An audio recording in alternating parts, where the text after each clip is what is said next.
नमस्कार दोस्तों। अक्षय तृतीया की बहुत बहुत शुभकामनाएं। अक्षय तृतीया या आखा तीज वैशाख मास में शुक्ल पक्ष की तृतीया तिथि को कहते हैं। पौराणिक ग्रंथों के अनुसार इस दिन जो भी शुभ कार्य किए जाते हैं, आप जो भी शुभ कार्य करें उनका अक्षय फल मिलता है। इसी कारण इसे अक्षय तृतीया कहा जाता है। वैसे तो सभी 12 महीनों की शुक्ल पक्षीय तृतीया शुभ होती है, किंतु वैशाख माह की तिथि स्वयं सिद्ध मुहूर्तों में मानी गई है। अक्षय तृतीया के दिन मांगलिक कार्य जैसे विवाह, गृह प्रवेश, व्यापार अथवा उद्योग का आरंभ करना अति शुभ फलदायक होता है। सही मायने में अक्षय तृतीया अपने नाम के अनुरूप शुभ फल प्रदान करती है। अक्षय तृतीया पर सूर्य व चंद्रमा अपनी उच्च राशि में रहते हैं। ये बड़ा ही अच्छा संयोग है। अक्षय तृतीया के दिन बिना कोई पंचांग देखे कोई भी शुभ व मांगलिक कार्य जैसे विवाह, गृह प्रवेश, वस्त्र आभूषणों की खरीदारी या घर, भूखंड, वाहन आदि की खरीदारी से संबंधित कार्य किए जा सकते हैं। नवीन वस्त्र, आभूषण आदि धारण करने और नई संस्था, समाज आदि की स्थापना या उद्घाटन का कार्य श्रेष्ठ माना जाता है। पुराणों में लिखा है कि इस दिन पितरों को किया गया तर्पण तथा पिंडदान अथवा किसी और प्रकार का दान जो भी आप करने में सक्षम हो, अक्षय फल प्रदान करता है।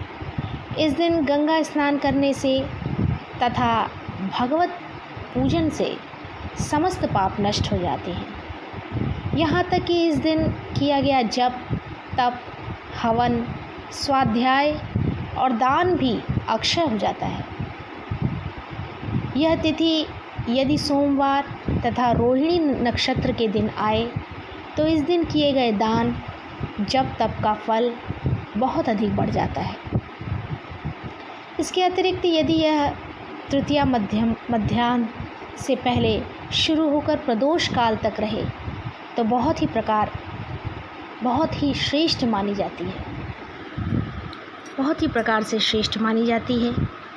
यह भी माना जाता है कि आज के दिन मनुष्य अपने या स्वजनों द्वारा किए गए जाने अनजाने अपराधों की सच्चे मन से ईश्वर से क्षमा प्रार्थना करे तो भगवान उसके अपराधों को क्षमा कर देते हैं और उसे सद्गुण प्रदान करते हैं।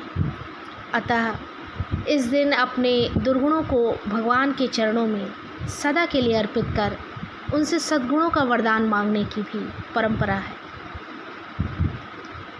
अक्षय तृतीया पर अपने अच्छे आचरण और सद्गुणों से दूसरों का आशीर्वाद लेना अक्षय रहता है। भगवान विष्णु और माता लक्ष्मी की पूजा विशेष फलदायी मानी गई है। इस दिन किया गया आचरण और सत्कर्म अक्षय रहता है। भविष्य पुराण के अनुसार इस तिथि की युगादि तिथियों में गणना होती है। सतयुग और त्रेता युग का प्रारंभ इसी तिथि से हुआ है। भगवान विष्णु ने नर नारायण, हयग्रीव और परशुराम जी का अवतरण भी इसी तिथि को हुआ था। ब्रह्मा जी के पुत्र अक्षय कुमार का आविर्भाव भी इसी दिन हुआ था।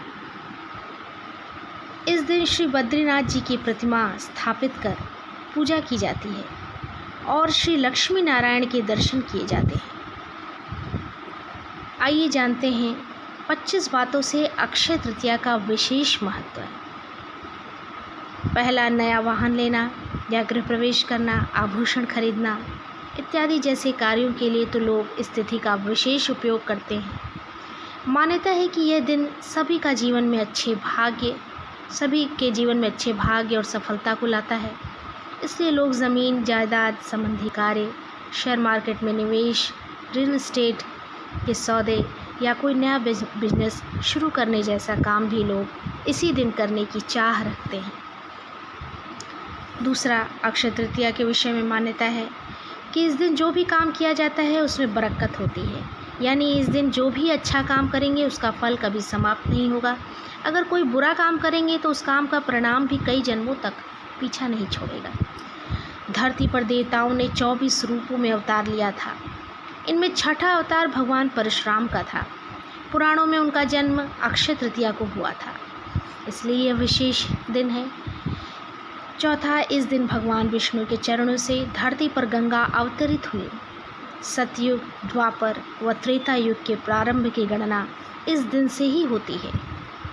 पांचवा, शास्त्रों की इस मान्यता को वर्तमान में व्यापारिक रूप दे दिया गया है, जिसके कारण अक्षय तृतीया के मूल उद्देश्य से हटकर लोग खरीदारी में लगे रहते हैं। वास्तव में यह वस्तु खरीदने का दिन नहीं है। वस्तु की खरीदारी में आपका संचित धन खर्च हो जाता है। छठवां, न माधव समोस मासो न कृतेन युगम समम न च वेद समम शास्त्रम न तीर्थ गंगायाम समम। वैशाख के समान कोई मास नहीं है, सतयुग के समान कोई युग नहीं है, वेद के समान कोई शास्त्र नहीं है और गंगा जी के समान कोई तीर्थ नहीं है। उसी तरह अक्षय तृतीया के समान कोई तिथि नहीं है। सातवां, वैशाख मास की विशिष्टता इसमें आने वाली अक्षय तृतीया के कारण अक्षुण्ण हो जाती है। वैशाख मास के शुक्ल पक्ष तृतीया को मनाए जाने वाले इस पर्व का उल्लेख विष्णु धर्म सूत्र, मत्स्य पुराण, नारदीय पुराण तथा भविष्य पुराण आदि में मिलता है। आठवां, यह समय अपनी योग्यता को निखारने और अपनी क्षमता को बढ़ाने के लिए उत्तम है। नौवां, यह मुहूर्त अपने कर्मों को सही दिशा में प्रोत्साहित करने के लिए श्रेष्ठ माना जाता है। शायद यही मुख्य कारण है कि इस काल को दान इत्यादि के लिए सबसे अच्छा माना जाता है। 10वां, वैशाख मास के शुक्ल पक्ष की तृतीया को आखा तीज के रूप में मनाया जाता है। भारतीय जनमानस में यह अक्षय तीज के नाम से प्रसिद्ध है।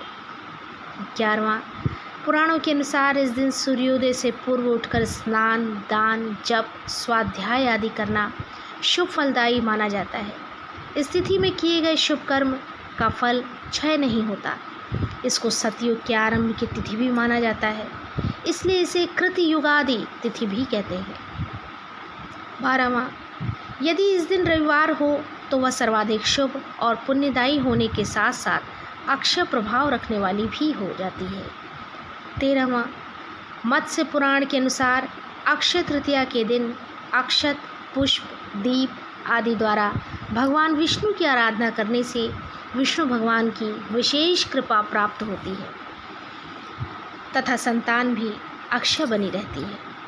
14वां, दीन दुखियों की सेवा करना, वस्त्रादि का दान करना और शुभ कर्म की ओर अग्रसर रहते हुए मन, वचन और अपने कर्म से अपने मनुष्य धर्म का पालन करना ही अक्षय तृतीया पर्व की सार्थकता है।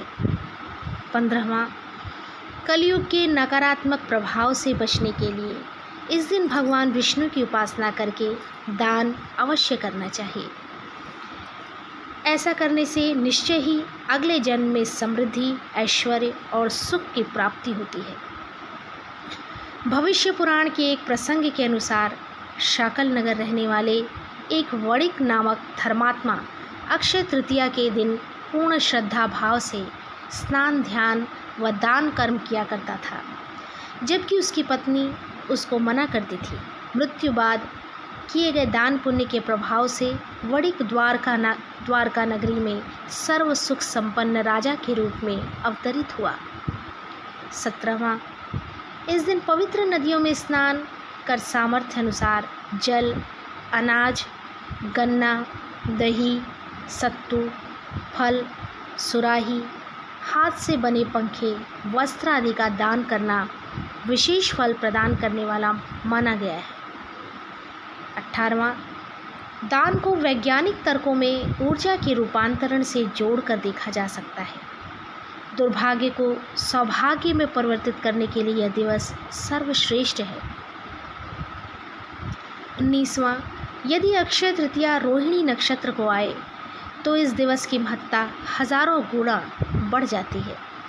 ऐसी मान्यता है, किसानों में यह लोग विश्वास है कि यदि इस तिथि को चंद्रमा के अस्त होते समय रोहिणी आगे होगी तो फसल के लिए अच्छा होगा और यदि पीछे होगी तो उपज अच्छी नहीं होगी। 20वां, इस दिन प्राप्त आशीर्वाद बेहद तीव्र फलदायक माने जाते हैं। भविष्य पुराण के अनुसार इस तिथि की गणना युगादि तिथियों में होती है। सतयुग, त्रेता और कलयुग का आरंभ इसी तिथि को हुआ और इसी तिथि को द्वापर युग समाप्त हुआ था। 21वां, रेणुका के पुत्र परशुराम और ब्रह्मा के पुत्र अक्षय कुमार का प्राकट्य इसी दिन हुआ था। इस दिन श्वेत पुष्पों से पूजन कल्याणकारी माना जाता है। 22वां, धन और भौतिक वस्तुओं की प्राप्ति तथा भौतिक उन्नति के लिए इस दिन का विशेष महत्व है। धन प्राप्ति के मंत्र, अनुष्ठान व उपासना बेहद प्रभावी होते हैं।